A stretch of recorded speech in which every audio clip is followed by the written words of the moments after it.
kematian memang sesuatu yang tidak bisa kita hindari dan pasti kita akan menemuinya. Kita tahu juga bahwa banyak orang yang tidak mempersiapkan diri ketika menghadapinya. Apa kata Umar bin Abdul Aziz? Beliau mengatakan, aku tidak pernah melihat suatu yang yakin kecuali keyakinan akan kematian. Namun sedikit sekali orang-orang yang mau mempersiapkannya. Ya, jadi kita tahu kematian tidak bisa dihindari, tapi sedikit sekali orang yang mau mempersiapkannya. Kita lihat dalam surah Al-Jumu'ah ayat ke-8, teman-teman sekalian. Teman-teman lihat di situ bagaimana dalil-dalil mengenai kematian ini banyak disebutkan di dalam Al-Quran. Dalam surah Al-Jumu'ah ayat ke-8, Allah Subhanahu wa taala berfirman, A'udzu billahi minasyaitonir rajim. Qul innal mauta alladzi tafirruna minhu fa innahu mulaqikum thumma turadduna ila 'alimil ghaibi wasyahadati fayunabbi'ukum bima kuntum ta'malun. Di dalam surah Al-Jumu'ah ayat ke-8 Allah Subhanahu wa taala berfirman, sesungguhnya kematian yang kamu lari daripadanya, maka sesungguhnya kematian itu akan menemui kamu. Kemudian kamu akan dikembalikan kepada Allah Subhanahu wa taala yang mengetahui yang gaib dan yang nyata, lalu Dia beritakan kepadamu apa yang telah kamu kerjakan. Ya, jadi di dalam surah Al-Jumu'ah ayat ke-8, sesungguhnya kematian itu akan menemui kamu. Artinya teman-teman sekalian, lagi-lagi kita tahu bahwa kematian adalah sesuatu yang tidak bisa kita hindari sama sekali. Tua, muda, yang sakit, bahkan yang sehat bisa tanpa kita sangka-sangka kembali kepada Allah Subhanahu wa taala. Teman-teman lihat dalam surah An-Nisa ayat ke-78 yang menjadi dalil juga mengenai kematian. Apa kata Allah? A'udzu billahi minasyaitonir rajim. Aynama takunu yudrikukumul mautu walau kuntum fi burujim musyayyadah. Di mana saja kamu berada, kematian akan mendapatkan kamu, kendati pun kamu di dalam benteng yang tinggi lagi kokoh. Dimanapun saja kamu berada, kematian akan mendapatkan kamu. Jadi ada orang mengatakan kalau dalam kehidupan sehari-hari, saya nggak mau takut menjadi pelaut, takut mati di laut, takut wafat, takut kapalnya tenggelam. Semua pekerjaan beresiko. Sekalipun kau di laut, di daratan, di rumah sekalipun, kalau memang sudah waktunya kembali kepada Allah, maka akan kembali kepada Allah. Kata Allah, di mana saja kamu berada, kematian akan mendapatimu, kendati pun kamu di dalam benteng yang tinggi lagi kokoh. Oleh karena itu teman-teman semua, kita tahu tidak ada seorang pun yang abadi di dunia ini. Ibu kita, ayah kita tidak bisa selamanya dengan kita, atau adik kita, kakak kita, saudara kita, orang-orang yang kita cintai, mereka tidak selamanya bersama dengan kita. Mereka suatu hari nanti akan kembali kepada Allah sebagaimana kita juga kembali kepada Allah. Tidak ada yang abadi di muka bumi ini. Dalam surah Al-Anbiya ayat ke-34, Allah Subhanahu wa taala berfirman, A'udzu billahi minasyaitonir rajim. Wa ma ja'alna li basharin min qabalikal khuld.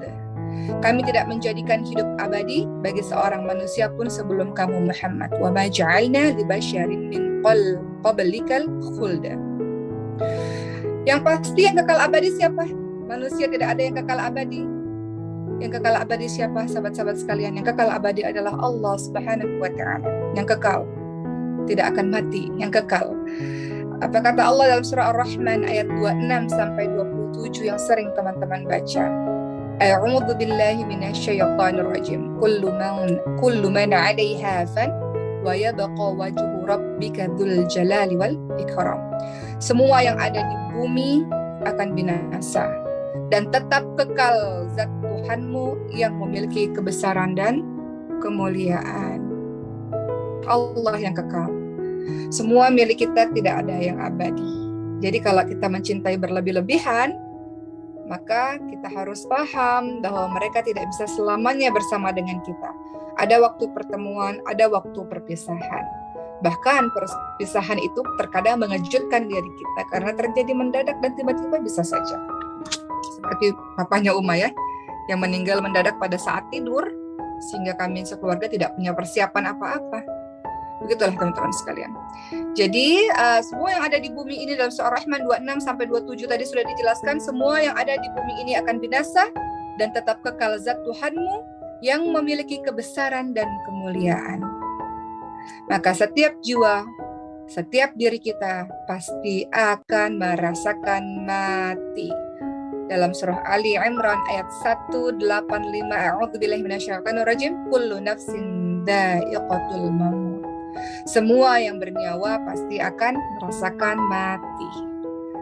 Apa kata Ibnu Katsir rahimahullah mengenai kullu nafsin dha'iqatul maut? Setiap yang bernyawa pasti akan mati.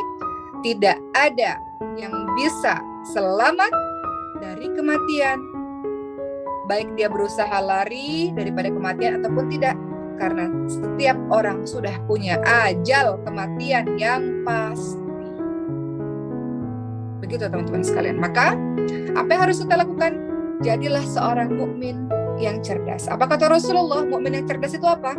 Dari Ibnu Umar, ia berkata, aku pernah bersama dengan Rasulullah SAW. Lalu ada seorang Ansor yang mendatangi beliau, mendatangi Rasul, kemudian memberikan salam pada Rasul dan bertanya pada Rasul, siapakah mukmin yang paling baik? Maka Rasulullah SAW menjawab, yang paling baik adalah mereka yang paling baik akhlaknya. Lalu mukmin tersebut bertanya lagi, kalau begitu siapa yang paling cerdas? Maka Rasul menjawab, yang paling banyak mengingat kematian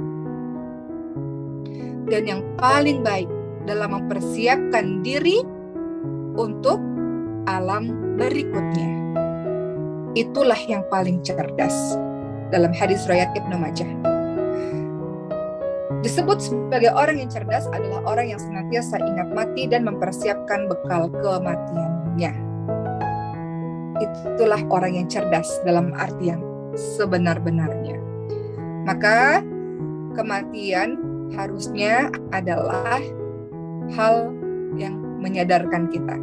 Motivasi terbesar dalam kehidupan kita adalah pengingat nasihat terbesar, terbaik dalam kehidupan kita adalah kau pasti akan mati, kita pasti akan mati. Begitu teman-teman sekalian.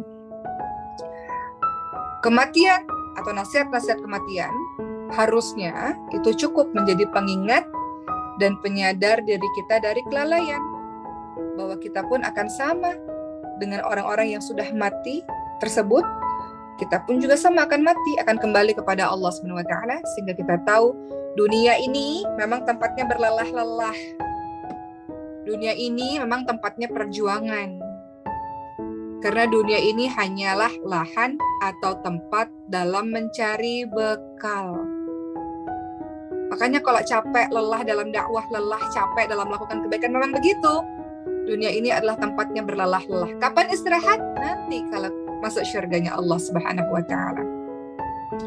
Apa kata Nabi Muhammad SAW dalam hadis riwayat An-Nasa'i, Tirmidzi dan Ibnu Majah? Perbanyaklah mengingat pemutus kelezatan.